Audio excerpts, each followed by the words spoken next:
सर्वे जना सुखिनो भवन्तु लोका समस्ता सुखिनो भवन्तु। ओम सहना भवतु सहनौ भुनक्तु सह वीर्यं करवावहै तेजस्विनावधीतमस्तु मा विद्विषावहै। ओम शांति शांति शांति।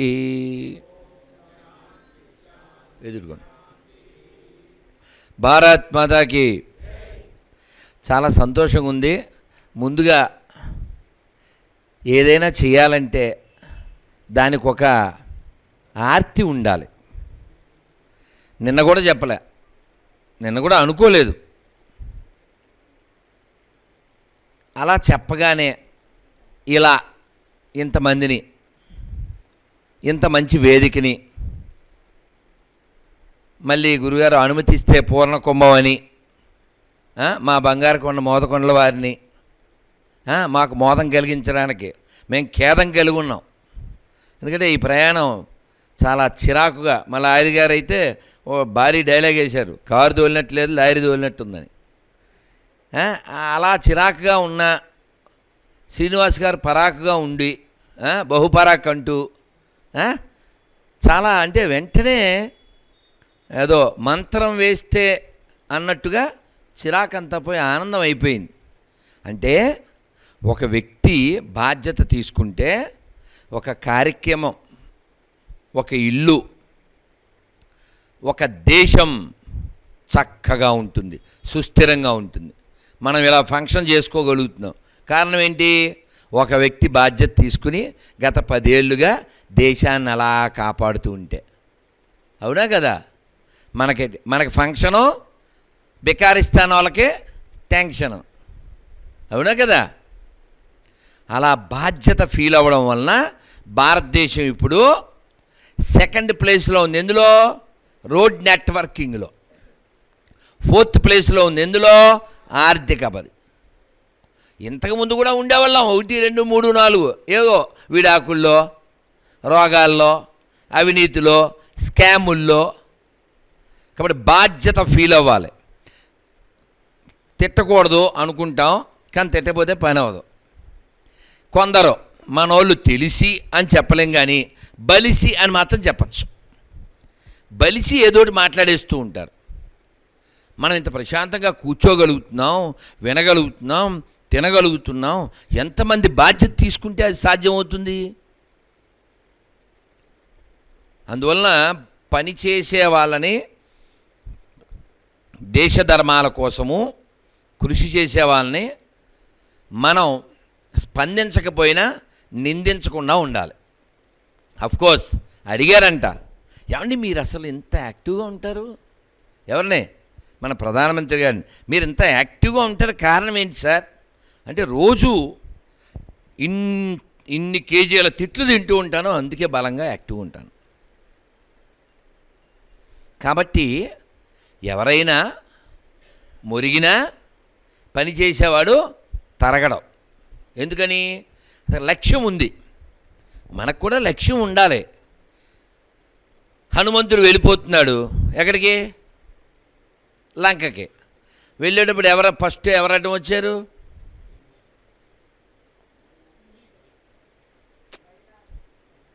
ఎవరన్నా? మైనాకుడు వచ్చి టిఫిన్ చేసి స్నాక్స్ తిను అన్నాడు. తిన్నాడా? ఇలా టచ్ చేసి వెళ్ళిపోయాడు. ఆయన చెప్పాడు, మీ నాన్నగారు స్నేహితుడండి, ఇవన్నీ చెప్పాడు. 2 మళ్ళీ అక్కడి నుంచి అలా ముందుకు వెళ్ళిపోతే సురస, తర్వాత సింహిక. హనుమంతుడి లక్ష్యం ఏమిటి? రాములు వారు చెప్పిన పని పూర్తి చేయడం. నేను చేస్తున్నాను అని అనుకున్నాడు అనుకోండి, ఎప్పుడైనా అంత అవుద్దా పని? పైన కూర్చున్నాడు. ఆ వృక్షం పేరేంటి? అశోక వనంలో సింసుపా వృక్షం పైన కూర్చున్నాడు. సీతాదేవి దగ్గరికి వాడు వచ్చాడు. ఎవరు వెళ్ళం? ఇంకా నేను ఉపేక్షించను, నీకు 2 months టైం, మనసు మార్చుకోకపోతే, నా అంకపీఠం మీద చేరకపోతే ఒండుకు తినేస్తా అని చాలా పెద్ద పెద్ద మాటలన్నీ అన్నాడు. అసలు వీడిని గద తీసుకుని వేసేయాలి అనుకున్నాడు. ఎవరు? పైన ఉన్నాడు ఆయన వింటూ. అలా అనుకున్న లోపులో మండోదరుండి, నాథ ఎందుకు ఈ మాద, మేము ఉన్నాం కదా, మేము మాట్లాడతాం కదా అని కత్తి తీసిన రావణాసురుడిని ఆ కత్తి లోపల పెట్టేలా చేసింది. హనుమంతుడు అనుకున్నాడంట, నేనేదో చేద్దామనుకున్నాను, ఓహో రావణాసురుని నియంత్రించడానికి నా ప్రభువు ఇక్కడ ముందే మండోదరిని పెట్టాడు అనుకున్నాడు. అంటే మనం రియలైజేషన్ అంటుంటాంగా. తర్వాత వాడు పట్టుకోమన్నాడు, బ్రహ్మాస్త్రం వేశారు, ఈయన స్వీకరించారు. ఈ వానరాలకు ఇష్టమైంది ఏమిటి? వాలం. వాలం అంటే తోకరాయుడు అంటారు కదా, అది అంటించేయండి రా, ముందు చంపేమన్నాడు. కానీ విభీషణుడు ఏమన్నాడు? దూతను చంపుట పాడి కాదు, తప్పది అన్నాడు. అయితే తోక నిప్పు పెట్టన్నారు, అది తప్పు అయితే పెట్టి నిప్పు అన్నాడు. ఓహో, నన్ను రక్షించడానికి విభీషణుని ఏర్పాటు చేశాడు నా ప్రభువు. చూడండి, ఆ చూడ్డం పర్సివ్ అంటాం కదా, అలా చూడాలి. సీతమ్మని రావణాసురుడి కత్తి నుంచి రక్షించడానికి మండోదరిని ఏర్పాటు చేశాడా? ఇక్కడ విభీషణ్ నుంచి నన్ను రక్షించడానికి విభీషణ్ ఏర్పాటు చేశాడా రావణ్ నుంచి? సరే, తోకని పెట్టారు, తగలెట్టాడు. ఇప్పుడు నేను నూనె తెచ్చానా వచ్చేప్పుడు? తేలేదు. క్లాత్ గుడ్డలు తెచ్చానా? తేలేదు. నిప్పు తెచ్చానా అగిపెట్టి? తేలేదు. ఎవరి నిప్పు? రావణాసురుడిది. ఎవరి గుడ్డలు? రావణాసురుడివి. నూనె ఎవరిది? రావణాసురుడిది.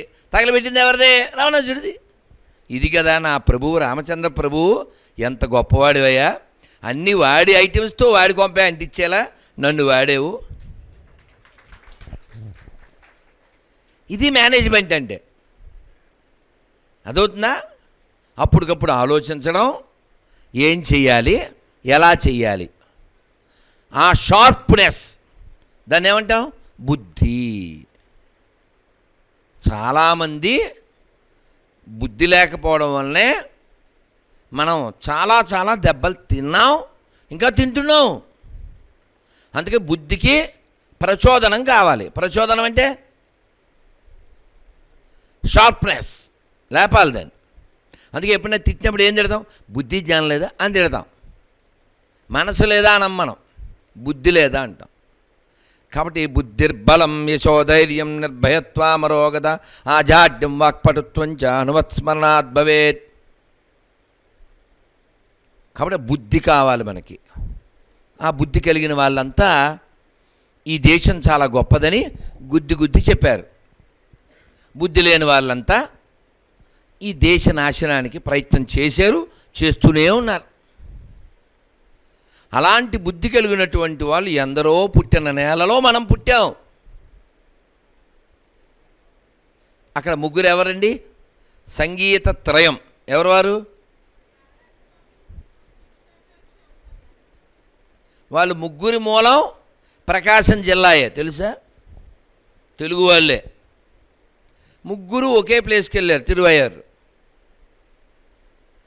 ఒకే సమకాల కాంటెంపరీ. మరి వారి కీర్తనలో మనలో ఉన్నటువంటి భక్తి బీజాన్ని నాటడానికి, వాటిని పెద్ద చేయడానికి ఎంత దోహదపడతాయో మనకి తెలుసు. అలాగే ఇంకా ఇక్కడ పురంధరదాసు, తర్వాత అన్నమాచార్య, రామదాసు, శంకరాచార్య, ఇంకెవరు? సరస్వతి. ఇలా ఇదంతా ఎందుకు చెప్తున్నానంటే, ఈ భవనం పేరేంటి? సత్కళావాహిని. ఇది చెప్పగానే మధ్యాహ్నం నా దగ్గరికి వచ్చిన వాళ్ళతో చెప్పాను. ఏం చెప్పాను? నాకేం గుర్తొచ్చిందో చెప్పాను. కృష్ణదేవరాయలు భువన విజయంలో నరసకవి అని ఆయన వచ్చాడు. వచ్చి ఓ పద్యం చెప్తా అన్నాడు. సత్కళాభావముల్ అని మొదలుపెట్టి అది గుర్తొచ్చింది. అలా భువన విజయానికి వెళ్ళి వచ్చాం మేము, అది చర్చించుకుని. భవ భోగముల్ అని ఏ చెప్తావా సార్? చెప్తావా? అది ఆ పద్యం వచ్చా నీకు? ఎవరికైనా వచ్చా అండి అది? నరసకవి చెప్పింది. కృష్ణదేవరాయలకి ఆ మధ్యలో ఈ తెనాలి రామకృష్ణ గారు వెళ్ళి, నువ్వు నరసకవి కాదు నసకవివి అని ఆయన మీదకి ఫైర్ అయిపోతాడు. అప్పుడు కృష్ణదేవరాయలు వారు, రామకృష్ణ కవి ఆగ్రహించకండి అని చెప్తారు. కానీ ఆ కాలం, ఆ రసహృదయం ఉన్నటువంటి రాజుల కాలం చాలా మనం కోల్పోయాం.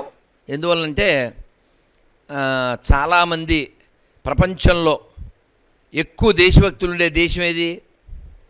జపాన్. ఎక్కువ దేశద్రోహులు ఉండే దేశం మందే, క్రెడిట్ కదా.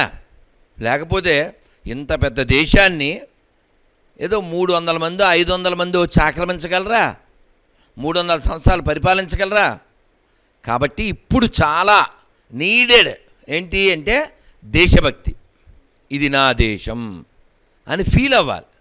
ఆ ఫీల్ మనకు లేదు కాబట్టే ఎవడికి పడితే వాడు ఏదో ఒక వాదాన్ని తీసుకొచ్చి దేశాన్ని మొక్కలు చేయడానికి, మన విడగొట్టడానికి, చెడగొట్టడానికి చాలా ప్రయత్నాలు చేస్తారు. ఇందులో కాశీ ఎంతమంది వెళ్ళారు? కాశీ విశ్వేశ్వర భగవానికి. రామేశ్వరం ఎంతమంది వెళ్ళారు? కాశీ నుంచి ఏం పట్టుకెళ్ళాలి రామేశ్వరానికి? మరి రామేశ్వరం నుంచి ఏం పట్టుకెళ్ళాలి? ఆయన శివుడే, ఈయన శివుడే, రెండు జ్యోతిర్లింగాలే. ఈ ఇసుక అక్కడికి ఎందుకు, ఆ వాటర్ ఎక్కడికి ఎందుకు అంటే, సౌరాష్ట్రే సోమనాథంచ, గుజరాత్లో ఉన్నాడు సౌరాష్ట్రంలో శివుడు. తర్వాత వెంటనే శ్రీశైలే ఏపీ. అదే వెంటనే పక్కపక్కన ఇంకా ఉన్నాయి కదా, మహారాష్ట్ర వెళ్ళొచ్చుగా. అంటే మనకేం చెప్తున్నారు ఈ జ్యోతిర్లింగాల యొక్క పట్టిక ద్వారా? మనకంటే ఈ భారతదేశం అవిభాజ్యము. అక్కడ ఉత్తరాన ఉన్నటువంటి ఆ శివుడైనా, దక్షిణాదిన ఉన్న ఈ శివుడైనా ఒకటే. అందుకని ఈ నీరు అక్కడికి వెళ్ళాలి, ఆ ఇసుక ఇక్కడికి రావాలి. ఒక ఆయన ఆ గంగ నీరు తీసుకుని కమండలంలో వస్తున్నాడు. వస్తుంటే ఎండాకాలం నడిచి రావాలిగా పూర్వం. అక్కడ ఒక గాడిద విలవెల్లాడుతుంది దారిలో. ఈయన కమండలంలో ఉన్న నీళ్లు దానికి పోసేశాడు. ఆ పక్కన ఉన్నోళ్ళు, ఏమయ్యా ఇన్ని 100 మైళ్ళు నడిచి నడిచి తెచ్చి గాడు కోసం తెచ్చిన నీళ్లు గాడిద నోట్లో పోస్తావా అన్నారు. అంటే ఆయన ఏమన్నారు, నాకు ఆ గాడిదలోనే గాడు కనపడ్డాడు అందుకే పోసాను. నీలో దయ లేకపోతే, నీలో దయ కలగకపోతే అసలు నీ దగ్గర ఏమున్నా లేనట్టే. అందుకని మనం దయ చూపించాలి, కానీ అది అపాత్రదానంలాగా చూపించకూడదు. అయ్యో పాపం అని కృష్ణదేవరాయల వంశంలో వాళ్ళే అక్కడ వాళ్ళకి మసీదులు కట్టించి వాళ్ళని చేర్చుకుని, తర్వాత విజయనగర సామ్రాజ్యం ఏమైంది, 6 నెలలు తగలబడింది. ఎవడైనా వాళ్ళని నమ్మి బాగుపడ్డా? యూరోప్ పరిస్థితి ఏంటో చూస్తారు ఇప్పుడు. యూకే నాట్ ఓకే, వాళ్ళు అంటున్నారు అది మాకే.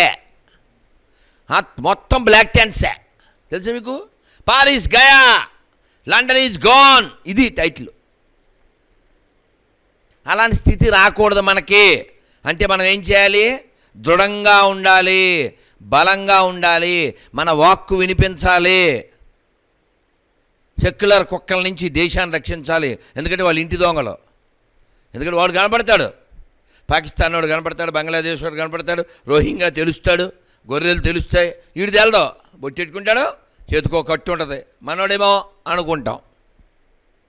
నిన్న చెప్తున్నారు రాజమండ్రిలో ఓ గుడి ముందు ఓ వీడియో వేస్తుంటే, ఏంటి ఎడారి మతాలు ఎంత ప్రమాదమో ఎక్స్ప్లెయిన్ చేస్తూ వీడియో వేస్తుంటే, మనలో ఉన్న నీచులు ఈ సెక్యులర్ కుక్కలను అంటే నాకు ఇష్టం లేదు.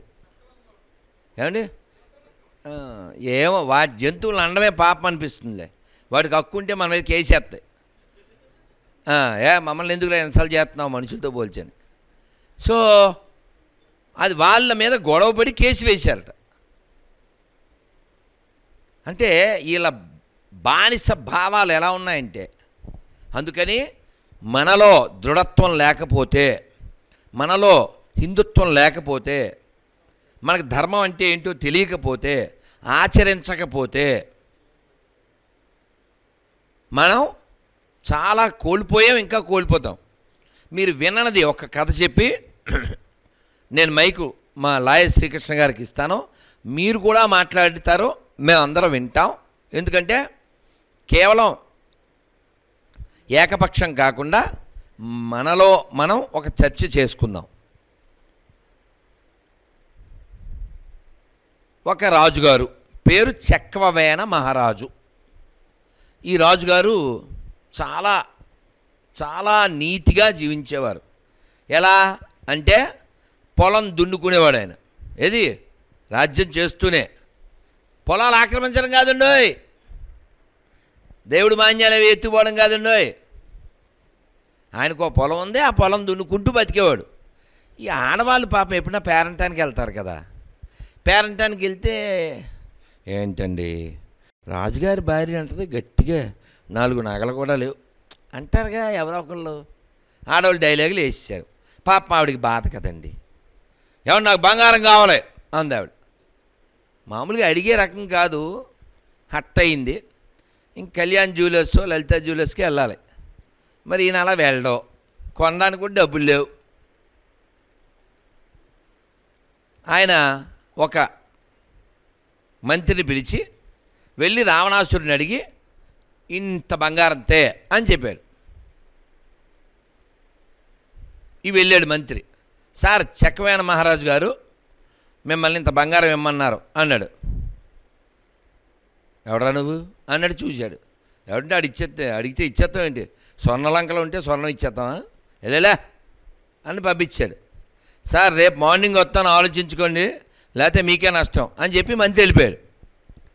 మార్నింగు ఆ పావురాలకి అదే నూకల వేస్తూ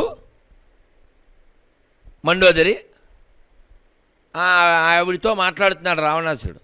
ఎవరో చక్కవేణ మహారాజు అంట బంగారం అడిగాడు, ఎందుకు ఇవ్వాలి అన్నట్టుగా మాట్లాడు. అయ్యో, అసలు ఆయన ఎవరిని అడగడే, అలాంటి వాడు మనిషిని పంపించాడా, ఖచ్చితంగా బంగారంలా ఇవ్వండి బంగారం అన్నాడు. చూడండి ఆయన ఎంత గొప్పవాడు అని చెప్పి కొన్ని గింజలు వేసి అవి తింటుంటే, రావణాసురుడి మీద ఆన తినకండి అంది మండోదరి. అన్నీ తినేస్తున్నాయి, ఎవరు పట్టించుకోలే, అన్ని పక్షులు తినేస్తున్నాయి. మళ్ళీ కొన్ని గింజలు వేసి చక్కవేణ మహారాజు మీద ఆన తినకండి అందంతే. అన్ని పక్షులు తక్కువ ఆపేసింది, ఒక్క చెవిటిది దానికి వినపడలే, తినేసింది, చచ్చిపోయింది. చూసారా? అంటే ఈయన మన అన్నట్టు తీసుకున్నాడు. సభకు వెళ్ళాడు. సభకు వెళ్తే మళ్ళీ ఏం ఆలోచించావు అన్నాడు మంత్రి. ఏంటి ఆలోచించేది అన్నాడు. ఎవరా, సరే చెక్ చేసుకోండి, సీసీ కెమెరాలు ఉన్నాయిగా చూసుకోండి అన్నాడు. అని ఇసుక తెచ్చి, ఇదిగో ఇది నీ కోటకి దక్షిణ ప్రాకారం అవునా కాదా అని ఇసుకతో అక్కడ మన సైకత శిల్పాలు కడుతుంటారుగా అలా కట్టేసి చక్కవేణ మహారాజు మీద ఆనా అని దాన్ని ఇలా కూల్చేశాడు. వెళ్ళి పంపించు, నీ బట్టులు పంపించే ఉందా గోడ అడిగాను. ఇక్కడ ఏం కూల్చాడు ఈయన? ఇసుకతో కట్టిన గోడని కూల్చాడు. అక్కడేమైంది? ఒరిజినల్ది కూలిపోయింది. అర్థం చేసుకో, ఇసుకతో గోడ కట్టినవాడిని కోట కట్టలేనా? అప్పుడు మిగిలిన మంత్రులు చెప్పారు రావణాసురుడు ఇచ్చేయండి అని. ఇచ్చేశారు. పట్టుకెళ్ళి ఆవిడ మనసు మారిపోయింది. అయ్యో ఎందుకండి, మనకి బంగారమే వద్దు. ఆవిడ భర్త పట్ల అపేక్షతో బంగారం వద్దు, మీరే నా బంగారం అని మళ్ళీ పంపించింది అనుకోండి. ఇక్కడ ఇదంతా ఎందుకు చెప్పాము? సత్యవ్రతం మాట ఎందుకో ఎప్పుడో రాముడు మాట్లాడుతున్నాం, ఎప్పుడో హరిశ్చంద్రుడు మాట్లాడుతున్నాం, ఎప్పుడో దిలీపుడు మాట్లాడుతున్నాం, ఎప్పుడో భగీరథుడు మాట్లాడుతున్నాం. ఎందుకు మాట్లాడుతున్నాం? వాళ్ళ క్వాలిటీస్. మనము అంటే ముక్కు కాదు, లుక్కు కాదు, కలర్ కాదు,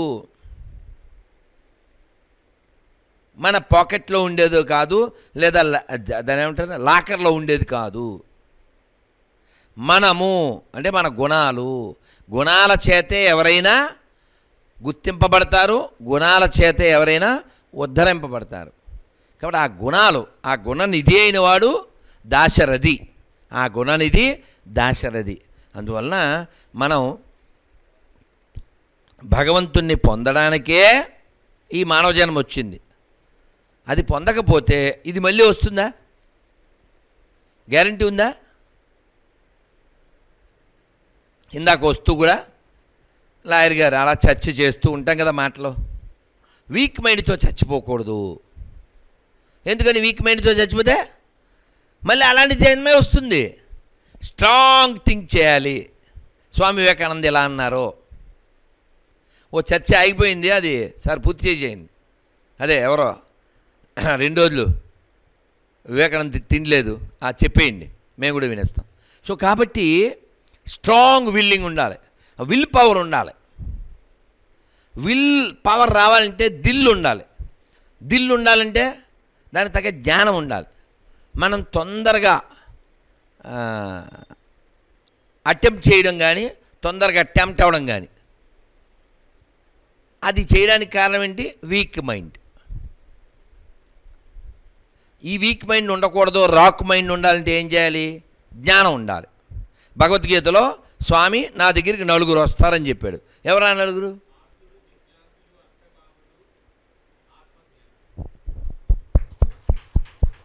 ఏం పేరు నాన్న Ayyappa? Vijayabhaskar. Very good. Once more. అలా వెంటనే అందుకోవాలి. ఆర్తో జిజ్ఞాసురద్ధార్థి జ్ఞానీ చ భరతర్షభ. ఆర్తులు, జిజ్ఞాసులు, అర్థ అంటే డబ్బులు కావాలనేవాళ్ళు, కష్టాల్లో ఉండేవాళ్ళు, క్యూరియాసిటీతో ఇదేంటో తెలుసుకుందాం అనుకునేవాళ్ళు వస్తారు నా దగ్గరికి. కానీ వీళ్ళందరికంటే పైన హయ్యెస్ట్ ఎవరంటే జ్ఞానీచ భరతర్షభ, who comes to me with knowledge is very dear to me అంటాడు కృష్ణ. అల్లరి చేయకూడదు, గుడ్ గర్ల్ అని చెప్పారు నాన్న కదా, మరి గుడ్ గర్లేనా? ఏ గుడ్డు? వెరీ గుడ్డా గాడిద గుడ్డా? వెరీ గుడ్ కదా. మరి నీకు గిఫ్ట్ ఇవ్వాలి కదా, నీ గిఫ్ట్ తర్వాత నేను షిఫ్ట్, అక్కడ ఎక్కుతాను లిఫ్ట్, నువ్వు మాట్లాడితే రిఫ్ట్. ఓకేనా? సో కాబట్టి జ్ఞానీచ భరతర్షభ, అందుకని జ్ఞానం ఉండాలి మనకి. భగవద్గీతలో ఎన్ని అధ్యాయాలు ఉన్నాయి? 18. భగవద్గీత ఎవరెవరికి చెప్పారు? నేను అడిగాను ఒక అబ్బాయిని బస్సులో, సిటీ బస్సులో తమిళనాడులో, యారు సెల్లురికే భగవద్గీత అన్న. యారు సెల్లురికే? ఎంజి రామచంద్రన్ శివాజీ గణేష్ సొల్లిరికే. వాడు చేసిందాడు చెప్పాడు. బతికిచ్చేవరా, ఆంధ్రప్రదేశ్లో ఉండుంటే ఎన్టీఆర్ ఏఎన్ఆర్ చెప్పాడు అనేవాడు అనుకున్నా. సో కాబట్టి మన జ్ఞానం చాలా ఉత్కృష్టంగా ఉండాలి. అలాంటి గొప్ప జ్ఞానాన్ని మనని ఉద్ధరించడానికి ఇచ్చినటువంటి వారు వ్యాస వాల్మీకాదులు. ఈ ఊళ్ళో ఉద్యోగం చేస్తున్నప్పుడే ప్రవచనం ప్రారంభించినటువంటి శ్రీభాష్యం అప్పలాచార్యులు వారు చెప్పారు, వ్యాస వాల్మీకాదులకు మనం ఎంత రుణపడ్డామో, వారికి ఏం చేసినా మన రుణం తీరదు. ఎందుకంటే అంత ఇచ్చారు మనకి, మనం ఎలా ఉండాలి ఎలా ఉండకూడదు ఎన్నో ఇచ్చారు. కాబట్టి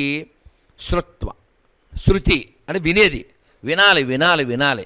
ఆయన భూమి మీద ఎవడైనా తిని బాగుపడ్డా విని బాగుపడ్డా?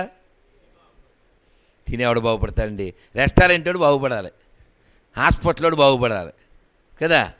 అందుకని త్యాగరాజ స్వామి బాధపడుతూ చెప్తారు, దుడుకోగల నన్నే దొర కొడుకు బ్రోతురా, ఎంతో దుడుకోగల నన్నే దొర కొడుకు బ్రోతురా. ఎవరు దొరకొడుకంటే? రాముడే, దొరకొడుకు రాముడే. ఇది ఎలా చెప్తాం? ఎవరైనా హరికథ విన్నారా? అదేమిటి అన్ని చేతులు లేస్తాయనుకున్నాను, అదేమిటి అన్ని చేతులు లేవలేదు, అనిల్ తిప్పునానా, ఇదేం చిత్రంగా ఉంది, హరికథ వినలేదు ఎంతవరకు? అయ్యో నా ప్రాణం ఆల్మోస్ట్ రోజు వింటాను. ఆదిభట్ల నారాయణ దాస్ గారు దానికి ఆద్యులు, అంటే అంతకుముందు ఉన్నప్పటికీ దాన్ని చాలా చక్కగా మోడిఫై చేసి షడ్రసోపేతంగా చేశారు.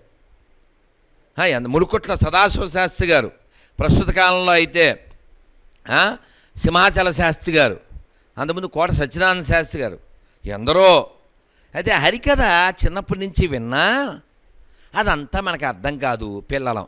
కానీ రేడియోలో హరికథ వస్తే ఆఖరిలో నాన్న సౌండ్ పెట్టవు, సౌండ్ పెంచవా అని అడిగేవాళ్ళం. ఎందుకు అంటే హరికథ అంతా అయిపోయాక ఆఖరిలో పవమాన సుతుడు బట్టు పాదార విందములకు నీ నామ రూపములకు నిత్య జయ మంగళం, రాజీవ నైన త్యాగ రాజులు గొలచునట్టి నీ నామ రూపములకు నిత్య జయ మంగళం, మంగళం కోసలేంద్రాయ మహనీయ గుణాత్మనే చక్రవర్తి తనూజాయ సార్వభౌమాయ మంగళం, వేదాంత వేద్యాయ మేఘశ్యామలమూర్తయే పుంసాం మోహన రూపాయ పుణ్యశ్లోకాయ మంగళం. ఏడుకొండవాడ వెంకటరమణ గోవిందా. ఇక్కడ చక్రవర్తి తనూజాయ ఎవరినన్నారు? చక్రవర్తి కొడుకు ఎవరు? రావుడేనా? దాన్నే దొర కొడుకు అన్నారు. నన్ను ఎవరు రక్షిస్తారు? దుడుకు గల నన్నే దొర కొడుకు బ్రోతురా. ఏ దొర కొడుకు అంటే రాముడు కాక ఎవరు నన్ను రక్షిస్తారు అంటే మనకి ఏ ఉండాలి, ఏ భావన ఉండాలి? ఆయన రక్షించాలి అంటే ఏ భావన ఉండాలి? ఆయన రక్షించాలంటే ఏ భావన ఉండాలి? అబ్బా, ఎవరిని చెప్పింది? ఏం పేరు మీ పేరు? గట్టిగా. దీన్నే రామదాస్ గారు చెప్పారు. ఏమని?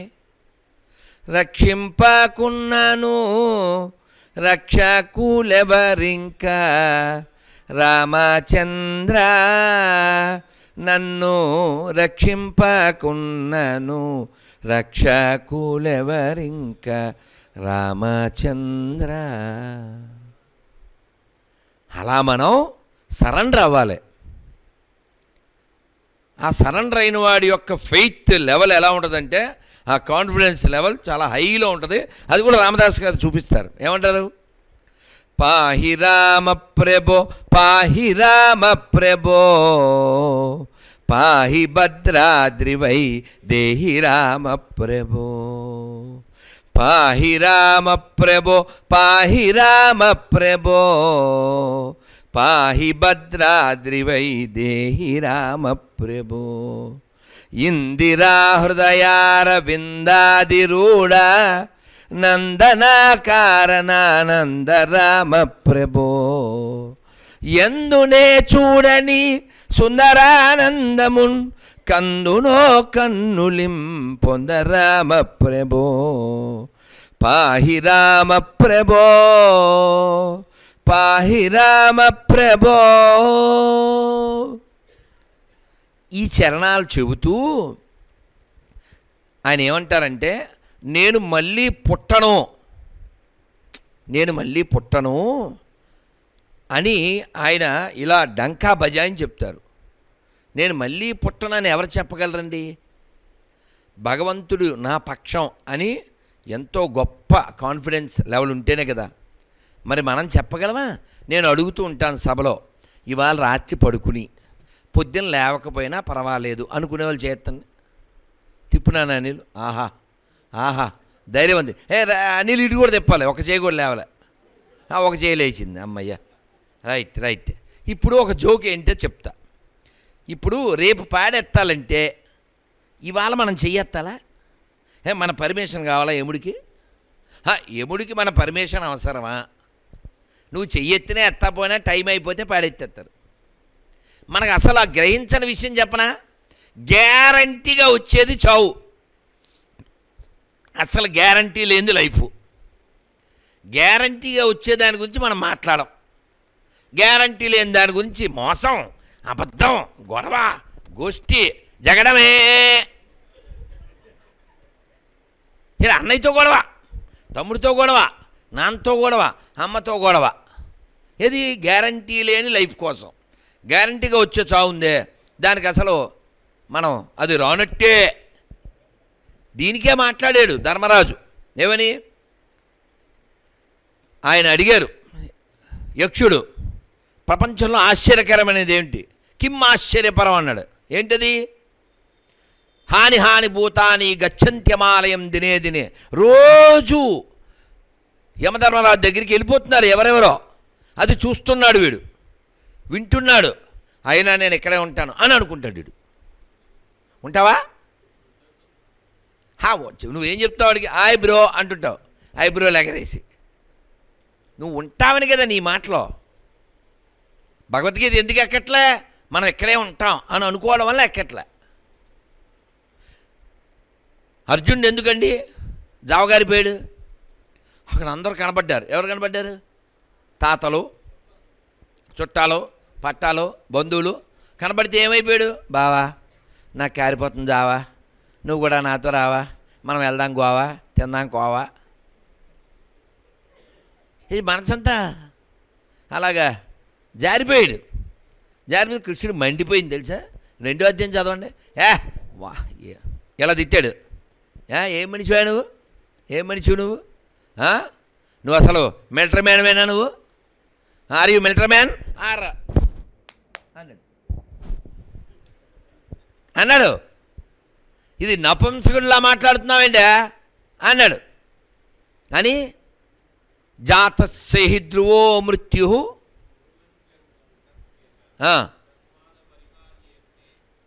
శోచితు మరహసి. అంటే పుట్టినవానికి పుట్టినవాడికి చావు తప్పదు, చచ్చినవాడికి దాని పెద్ద డిస్కషన్ ఏంటి?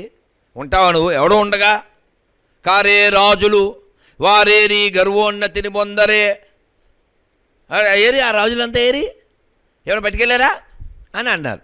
కాబట్టి తెలివైనవాడు సదా సిద్ధంగా ఉంటాడు, శుద్ధంగా ఉంటాడు. యముడు వస్తే నాకేం భయం అన్నట్టుంటాడు. ఈ మాట కూడా రామదాస్ గారు అన్నారు. ఏమన్నారు? శ్రీరామనామం మరువం మరువం సిద్ధమేయమునకు వెరువం వెరువం. సో యముడు వస్తే మాకు భయం లేదండి అన్నారు. యముడికి భయపడినవాడు ఎవడన్నా ఉంటాడా? యముడు వస్తే గేమ్స్ ఆడాడు ఒకడు. యముడు వచ్చాడు, ఏంటండి మా ఇంటికి వచ్చారేంటి అన్నాడు. ఏం చెప్పాలి, లిస్ట్లో నీ పేరే ఉంది ఫస్ట్, అందుకే వచ్చాను అన్నాడు. అవునా, సరే సార్ ఇంక తప్పదుగా, సరే వెళ్ళిపోదాం, వెళ్ళేటప్పుడు బూస్ట్ తాగండి. బూస్ట్ అనగా ఒక పానీయము, తాగినచో మీకు బలం వచ్చును అన్నాడు. సరే ఏదో ఒకటి వచ్చును ఇచ్చు అని తాగాడు. ఈ ఏదో మామూలు ఏదో ఏంటి, ఆ దారిలో అది ఏదో తెచ్చి కలిపేశాడు. ఏంటిది? అదే మత్తు మంది ఉంటుందిగా, అది కలిపేశాడు. ఆయన తాగేశాడు. పాప 5-6 గంటలు పడుకుని లేచి, ఆహా ఏమి పానీయము మాలో బడలేక తీర్చినది, ఏమైనా నీకొక్క ఉపకారం చేసేదమని మా మదిలో తలుచుతున్నామన్నాడు. ఏమిటిది? I want to do a favour to you అన్నాడు. ఎప్పుడు వీడు ఆశగా చూశాడు. ఏంటి sir, what you are going to do అన్నాడు. ఏమీ లేదు, ఈరోజు లిస్టు ఆఖరి నుంచి మొదలు పెడదాం అనుకుంటున్నాను అన్నాడు. ఈ ఎదవ ఆయన పడుకున్నాడు, ఆడి పేరు పైన కొట్టి కింద రాయించాడు. అది అలా ఉంటుంది, అట్లుంటుంది మనతోని, అది అట్లుంటుంది మనతోని అనమాట. ఆ లిస్టు వీడి పైన, ఆయన ఏదో కింద నుంచి మొదలు పెడదాం అనుకుంటే వీడి కింద రాయించాడు. సో కాంతో గేమ్స్ ఆడచ్చు కానీ కన్నయ్యతో గేమ్స్ ఆడకూడదు, ఏమిటితో అసలు ఆడకూడదు. కాబట్టే రామదాస్ గారు ఇంకో మాట అన్నారు. రాముని వారము మాకేమి విచారము, రామా నీదే భారము, నీవే మాకాధారము. అంటే మనకు ఆ ఫెయిత్, శివుడిని గట్టిగా పట్టుకుంటే యముడు వచ్చేస్తే శివుడిని విడిచిపెట్టలేదు ఎవరైనా. మార్కండేయుడు, మార్కండేయుడు విష్ణుమూర్తిలో కోరాడు, స్వామి ప్రళయం సంభవిస్తుంది కదా, మొత్తం అంతా వాటర్ అయిపోయి మ్యాటర్ ఉన్నది కదా, అప్పుడు నువ్వు వెళ్తావు కదా వటపత్ర, ఆ సీన్ చూడాలని కోరిక అన్నాడు. ఏం కోరికండి అసలు, ఎవరికైనా ఉంటుందా అసలు ఆలోచన? అది చూడాలని కోరుకున్నాడు ఆయన. ప్రళయంలో ఎవరు ఉండరు కదండి, అవునా? అన్నమయ్య ఎంత తెలివైనోడో. అన్నమయ్యే 4 కీర్తనలు నేను ఇప్పటిదాకా విన్న వాటిల్లో 4 దశావతారాలు పాడతాడు. ఎక్కడ పేరు చెప్పడండి, ఎక్కడ పేరు చెప్పడు. ఇదిగో ఒక ఆయన టీషర్ట్ వేసుకున్నాడు అని అనుకోండి, టీషర్ట్ ఎవడ వేసుకున్నాడని చూస్తాం, ఎర్ర టీషర్ట్ అంటే మళ్ళీ అడు చూస్తాం.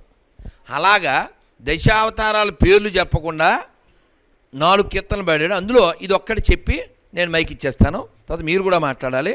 తర్వాత మీ అందరికీ ఒక ఏకాదశి పేపరు, ఒక తిరుమల ప్రసాదము, తినేది కాదు, ఇంకో తిరుమల ప్రసాదం, అది కూడా తినకుండా ప్రసాదాలు ఉంటాయి అనుకోకండి, పొందిన తర్వాత తెలుస్తుంది. మన ఒకటే తెలుసు, మన నోటికి తప్ప ప్రసాదాలు తెలవుగా మనకి. అలాగే ముక్కుకో ప్రసాదం ఇవ్వబడతాయి, తీసుకుందరు. గుర్తు చేయండి, మర్చిపోతానని చెప్తున్నా. అన్నమయ్య అంటాడు, తెప్పగా మర్రాకు మీద తేలాడువాడు ఎప్పుడు లోకములల్ల ఏలేటివాడు, తెప్పగా మరాకు మీద తేలాడు వాడు. ఎవరి గురించి చెప్తున్నాడు? వటపత్ర సాయిని. అందులో అలా ఒక్కోటి చెప్తాడు, మడుగు నీటి లోపల దాగినవాడు అంటాడు. అంటే ఎవరు? ఆ తర్వాత నూతి కింద అంటాడు. నూతి కింద ఎవరుంటారు? నూతిలో కూర్మం. ఇలా ఒక్కదానికి కూడా పేరు చెప్పకుండా అన్ని అవతారాలు చెప్తే ఒక్కటి నాకు అర్థం కాలే. చాలా రోజులు అలా వెతికితే మొత్తానికి ఆన్సర్ దొరికింది. మీకు దొరికితే చెప్పండి. కోడి కూత నోటి వాణి కుర్ర తమ్ముడైన వాడు.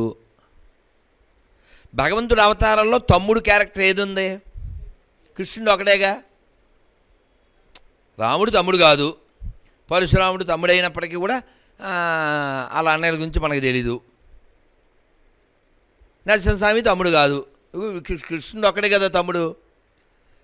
బలరాముడు కోటిలా కూసాడా? మనం ఎక్కడా వెళ్ళలేదే. సరే అలా వింటూ చదువుతూ ఉంటాం కదా, అది దొరికింది. మీకేం దొరికితే చెప్పండి. నేను వాటర్ తాగే లోపల మ్యాటర్ బయటకు వచ్చేయాలి. చెప్పండి. చెప్తారా? కోడి కూత నోటివాని కుర్రతమ్ముడైన వాడు. ఆవుల కాచేవాడు అన్నారు అనుకోండి, ఎవరు? కృష్ణుడు, తెలిసిపోద్దిగా. దశకంఠుణ్ణి సంహరించిన వాడు, తెలిసిపోయిందిగా. క్షత్రియ సంహారం చేసిన వాడు, తెలిసిపోయిందిగా. అన్నమయ్య చాలా అందంగా అలా అలా నేగ్గా అంటారు కదా, అల్ల పదాలు ఎత్తాడు. చాలా నెలలు సంవత్సరాలు అర్థం కాలే. ఎవరికైనా తెలిసిందండి? చెప్తా చూడండి. కోడి కూత నోటివాని కుర్ర తమ్ముడైన వాడంటే కోడిలా ఎవరు కూశారు? ఇంద్రుడు కూశాడు. అవునా? ఇంద్రుడు కూశాడు. ఇంద్రుడికి తమ్ముడిగా పుట్టింది ఎవరు? వామనుడు. ఈ వామనుడికి ఇంకో పేరేంటి? అది కన్నడలో ఒక హీరో ఉన్నాడు, సినిమా పేరు ఏదా? అది అమ్మాయి చెప్పారు కదా, ఇలా చెప్తే అన్న పట్టుకుంటారు. ఉపేంద్రుడు. కోడి కూత నోటివాని కుర్ర తమ్ముడైన వాడు. అచ్చ బాబు అనుకున్నాను. అలాగా మన సాహిత్యం చాలా గొప్పది, మన సంస్కృతి చాలా గొప్పది. మన గ్రంథాలు, మన వేదాలు, ఉపనిషత్తులు, దర్శనాలు, స్మృతులు, పురాణాలు, ఇతిహాసాలు ఇవన్నీ కూడా లోపలికి తిరుగు అని చెప్తూనే ఉంటాయి. కానీ మనం బయటే తిరుగుతూ ఉంటాం. లేకపోతే 60, 70, 80, 90 వచ్చాక మనం అసలు రంగు వేయడం అనే కాన్సెప్ట్ ఎవరికి ఉంటుందండి? రంగు వేయాలన్న ఆలోచన ఎవరికి వస్తుందంటే, ఎముడు వచ్చాడు, ఏంటి సార్ చెప్పబెట్టకుండా వచ్చారు అన్నాడు. వీడు లేదు నేను మెసేజ్ పెట్టా అన్నాడు. ఎక్కడ? 1 minute సార్. సార్ 9:47 అయింది, ఎక్కడ మెసేజ్ ఎక్కడ ఉంది అన్నాడు.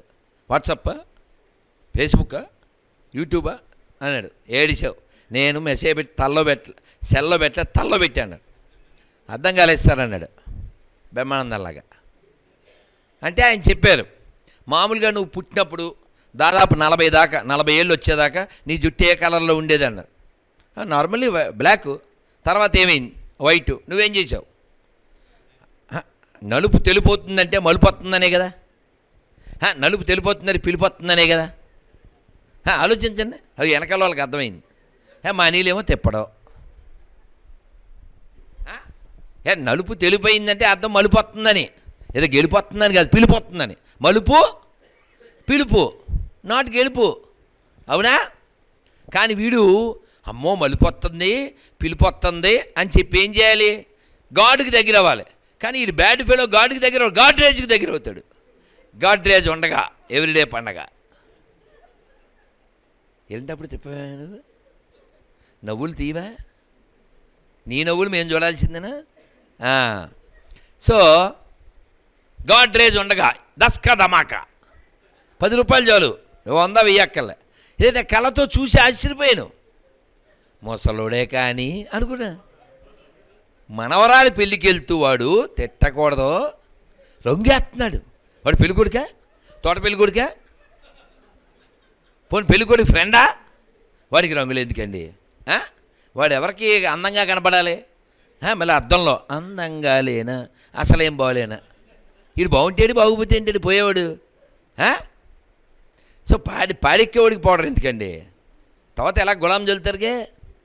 సో ఈ ఫస్ట్ వార్నింగు నలుపుని తెలుపు చేయడం.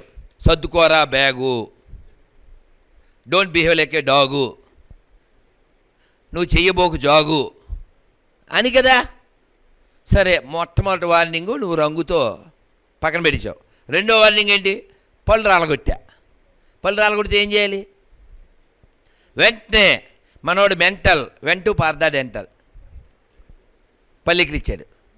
చెప్పినా వెళ్ళా. 2 వార్నింగ్లు నీకేం అర్థం చేసుకోలేకపోయావు. 3వ వార్నింగ్, ఈ చర్మం ముడతలు పడింది. వీడు మడతకో ఈ ముడతలు విన్నేం చేస్తాయి, వీడు ఎక్కడికో వెళ్ళిపోయాడు. వెళ్ళిపోయి ఏం చేశాడు, దీన్ని టైట్ చేయించుకుని ఇక్కడికి వచ్చి కాకినాడలో సాంగు. ఏం సాంగు? ఇది నేనే, ఇది నేనే, ఇది గానే, ఇది గానే. నువ్వు ఎన్ని రంగులు వేసినా, ఎన్ని హంగులు చేసినా చివరికి ఇది బొంగుల మీద పడుకోబెట్టి తీసుకుపోతారు. బొంగు అంటే తిట్టు కాదండి, బ్యాంబూ స్టిక్, అది వెదురు. హీ థింకింగ్ ఈజ్ ఏ ముదురు కదా. కాబట్టి మనం వెదర్లో కలిసిపోతామని వెదురు చెప్పుద్ది. అయినా నేను ముదురు అనుకుంటూ కుదురు లేకుండా వీడు బెదురు లేకుండా తిరుగుతూ ఉంటాడు వీడు. వెదర్ను గుర్తు చేసేదే వెదురు. మన ఊరికే నా అంతే తిట్టు కాదండి, బొంగు అనేది తిట్టు కాదండి. బొంగు అంటే బ్యాంబూ స్టిక్. బ్యాంబూ స్టిక్కే ఎందుకు పెట్టారు? ఇంకే కర్రన్నా వాడచ్చుగా. కృష్ణుడు ఏం వాడాడండి? దేని నుంచి? వెదురు నుంచే. రాముడి ధనుస్సు వెదురే. ఒక వెదురుని చక్కగా ఉంచితే ధనుస్సు అయింది. ఇంకో వెదురుని ఎక్కడ రంధ్రం చేయాలో చేస్తే అది వేణు అయింది. ఒకటి రామావతారంలోనూ వెదురు ఉపయోగపడింది వాడిని వేసేయడానికి, ఇక్కడ వెదురు ఉపయోగపడింది ఎందరినో సమ్మోహనం చేయడానికి. అందుకే రామావతారాన్ని పూర్ణావతారం అంటారు, కృష్ణావతారాన్ని పరిపూర్ణతమ అవతారము అంటారు. గోపికలు అడిగారంట, అసలు నీ దగ్గర ఏముంది? ఎప్పుడు చూసినా నడుల్లో పెట్టుకుంటాడు, లేకపోతే నోటి దగ్గర పెట్టుకుంటాడు అని అడిగారంట ఈ వేణువుని. ఏముందో మీరే చూడండి అందే. ఏం లేదు. అదే క్వాలిఫికేషన్. అదే క్వాలిఫికేషను భగవంతుడి దగ్గర అవ్వడానికి ఉండాల్సిన క్వాలిఫికేషన్. ఏమీ లేకపోవడం. తవ దాసోహం తవ దాసోహం తవ దాసోహం దాశరథే మొరవిని వినుమ మరువ సమయమ తవ దాసోహం దాశరథే. కాబట్టి మనం ఎప్పుడు కూడా శరణాగతి భావనలో ఉండాలి, అలాగే దేశభక్తి కలిగి ఉండాలి. ఎందుకని రామచంద్రమూర్తిని లక్ష్మణస్వామి అన్నారు, అన్నయ్య బాగుంది కదా, ఏమిటి దీని పేరేమో సత్కళాభవన, సత్కళావాహిని. అవునా? నా మనసు అసలు భువన విజయంలా ఫీల్ అవుతున్నాను ఆ పేరు వినేసరికి. గట్టి కొట్టచ్చు. ఎందుకంటే రాగానే అక్కడ భరతమాత ఎదురుగా, లోపల రాగానే సంగీత త్రయం, మిగిలినటువంటి ఆచార్యులు, నారద మహర్షి, తుంబురుడు, గణపతి, ఇదంతా సంగీత సాహిత్య సమ్మేళనం ఈ సత్కళావాహిని. అందుకని తెలివైనవాడు ఎలా గడుపుతాడు అంటే చెప్పండి అందరూ, కావ్యశాస్త్ర వినోదేన కాలో గచ్చతి ధీమతాం. కావ్యశాస్త్ర వినోదేన కాలో గచ్చతి ధీమతాం. కావ్యశాస్త్ర వినోదేన కాలో గచ్చతి ధీమతాం. ధీమతాం అంటే అర్థం ఏంటి? చాలా తెలివైన వాళ్ళు అని. స్టార్టింగ్లో చెప్పానా, ప్రారంభంలో బుద్ధి. హనుమంతుడి సంగీతం కూడా తెలుసు. అసలు వాల్మీకి ఏమని చెప్పారు? ఈ రామాయణం శృతికి చాలా అనువుగా ఉంటుంది. శ్రీభాష్యం అప్పలాచార్యులు వాళ్ళు చెప్తారు, వాస్తవానికి రామాయణం చెప్పకూడదంట, పాడాలంట. నాకు పాడడం రాదు అందుకని చెప్తున్నా అంటారు ఆయన. రామాయణం పాడాలి. అలా పాడడం ఎలాగో లవకుశులకి శిక్షణ ఇచ్చి ఆయన పంపించారు, చెప్పారు ఇది శృతికి తంత్రికి చాలా అనువుగా ఉంటుందని. అటువంటి లవుడు పాడినటువంటి రామాయణం, లవుడు పరిపాలించినటువంటి నగరం పేరేంటి? ఎక్కడుంది? ఏదో అవతల హోరులో ఉంది. అవునా? అవతల షోర్కి వెళ్ళిపోయింది. అది ఎందుకు వెళ్ళిపోయింది? మనం బలహీనంగా ఉండటం వల్ల. అందుకే స్వామి వివేకానంద ఏం చెప్పారు? బలమే జీవనం, బలహీనతే మరణం. అందుకని 6 బలాలు మనం కలిగి ఉండాలి. ఇప్పుడు శ్రీనివాస్ గారు ఫోన్ చేయగానే, గురూజీ మీరు మాకు ఫోన్ చేశారు, మాకు ఈ అవకాశం ఇచ్చారు. ఏం చేశారు ఆయన? వారికి ఉన్నటువంటి బుద్ధి బలాన్ని వాడారు, వారికి ఉన్నటువంటి పరిచయ బలాన్ని వాడారు, వారికి ఉన్నటువంటి సాహిత్య బలాన్ని, హృదయ బలాన్ని వాడి చక్కగా మోదకొండల వారిని ఆ శర్మ గారిని తీసుకొచ్చారు, ఈ మంచి వేదికను ఏర్పాటు చేసేసారు, మీకు ఫ్రూట్స్ ఇవ్వకపోయినా ఫ్రూటీ ఇచ్చారు, మాకు ఏర్పాటు చేశారు. ఇవన్నీ ఎలా బలం ఉంటేనేనా? అవునా కదా? నేను అందుకే అయితే జోక్గా ఒక మాట ఏమంటే, ఎవరినైనా మన వాళ్ళని మన భావజాలం ఉన్న వాళ్ళని పిలవండి అన్నాను. అమ్మో ఈ భావజాలంగాల గొడవ నేను పడలేనండి, మా భావన మాత్రం పిలుస్తానండి అని చెప్పి సో సో మన ఇప్పుడు చూడండి చక్కగా ఇప్పుడు చెప్తే చక్కగా వచ్చారు. అది కూడా మీరందరూ చాలా మంచి శ్రోతలు. నేను ఒక్కడిని చప్పట్లు కొడితే చాలదు, మీకు మీరు కొట్టుకోండి. ఎందుకంటే ఎంత మంచి శ్రోతలు అంటే మీరు డిస్టర్బ్ చేయట్లే, డీవియేట్ చేయట్లే, చాలా డివైన్గా కూర్చుని ఉన్నారు. మీరు గ్రేటు, మేము లేటు, అది మీ ఫేటు, ఇంటికి వెళ్ళాక ఖాళీ చేయండి ప్లేటు.